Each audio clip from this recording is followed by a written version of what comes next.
It's that time of year again. It is time for Fantasy Biathlon. Now, last year I hosted a private pool, and the winner of my pool won a signed World Cup race bib, and I got the same thing going again, so join my pool. But if you're having a hard time deciding who to pick to fill out your team, that is what this video is all about. Today I'm gonna be picking some World Cup athletes that I think are gonna have some breakthrough seasons next year. Let's go. Now, my first pick for Breakthrough Athlete of the Year is going to be Sebastian Stalder from Switzerland. Now, Switzerland is on a high right now. Everyone is all excited about their up and coming young talent, specifically Nicklas Hartweg. But if you look closely at their results, they've actually got a lot of athletes coming through that pipeline in Hartweg's wake, Stadler being one of them. As a junior athlete, he had a very promising career and shot 91% last season. Now, he has to improve his ski speed a little bit if we want to see him consistently fighting for top 20 positions. But if he can have a good season of training with Nicklas Hartweg, who is one of the faster skiers on the World Cup these days, and he can continue to build on his success year over year, we should expect to see Sebastian Stalder fighting for that top 20, and who knows, maybe in an individual, popping a surprise flower ceremony. My next pick for Breakthrough Male Athlete of the Year is gonna go to Perrot from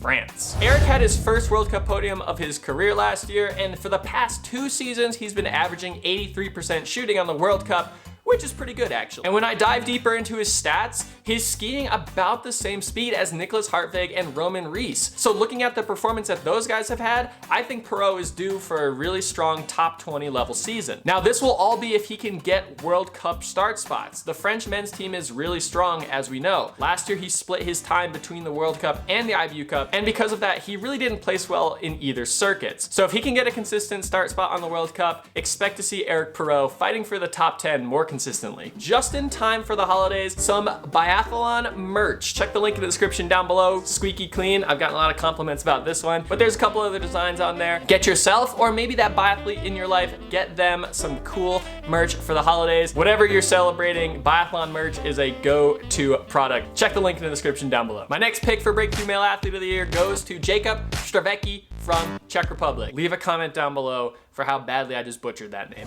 Last year, Jakob earned his first top 10 on the World Cup when he shot 100% in the Hockfield Sprint, placing 8th. But for the rest of the season, he averaged 75% shooting, which is well below the standard, including 65% shooting in the stand. Jakob really needs to up these numbers because his ski speed is becoming elite. He finished the season ranked 44th overall, but he was actually the 13th fastest skier on the World Cup.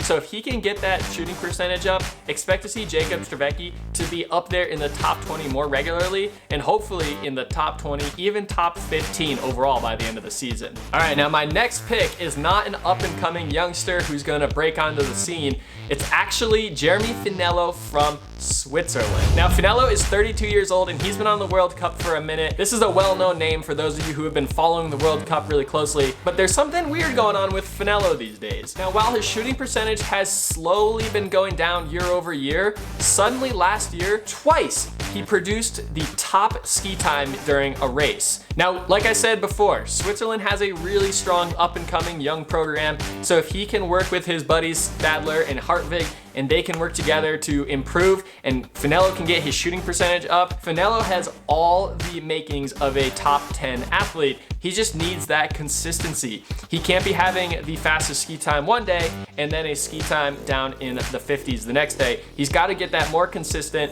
and bump that shooting up, and we could see Finello easily in the top 15 regularly. I would say picking Finello for your fantasy team is like going all in on one number in roulette. You might not hit it, but if you do, you're gonna win huge. And hey, I'm trying to get to 5,000 subscribers by the end of the year. I know that's a big, lofty goal, but in Biathlon, we do things in sets of 5 because there's 5 targets. So help me clean that 5,000 target. Send this video to all your Biathlon friends and family, and hit subscribe if you haven't done so already. Because hey, there's more Biathlon content coming out as the season gets closer. So by hitting that subscribe button, you will be kept up to date on all the awesome Biathlon content coming out on this channel. And my final pick for Breakthrough Athlete of the Year is going to be Campbell Wright of the USA.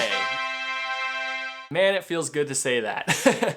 Campbell Wright is the junior world champion in the sprint this year, and this summer he transitioned to the United States, so no longer will he be racing under the New Zealand flag, although he says he's a New Zealander at heart. Now, the US has a really strong contingent of young seniors coming through right now, and Campbell is leading that charge. He just finished his second full season on the World Cup and even placed 20th at the World Championship individual, so the kid has the talent. Now, he's moved around a lot between the IBU Cup, the Junior Cup, and the World Cup the last couple seasons, so we haven't seen a full-on just 25 races or so from Campbell Wright at the World Cup level. But if he can continue to improve year over year as he has been doing, and especially now that he has the full support of the United States national governing body behind him, he hopefully can improve yet again. And then if he can continue to pop those one or two really strong results like he did at World Champs for both seniors and juniors, if he can continue to do that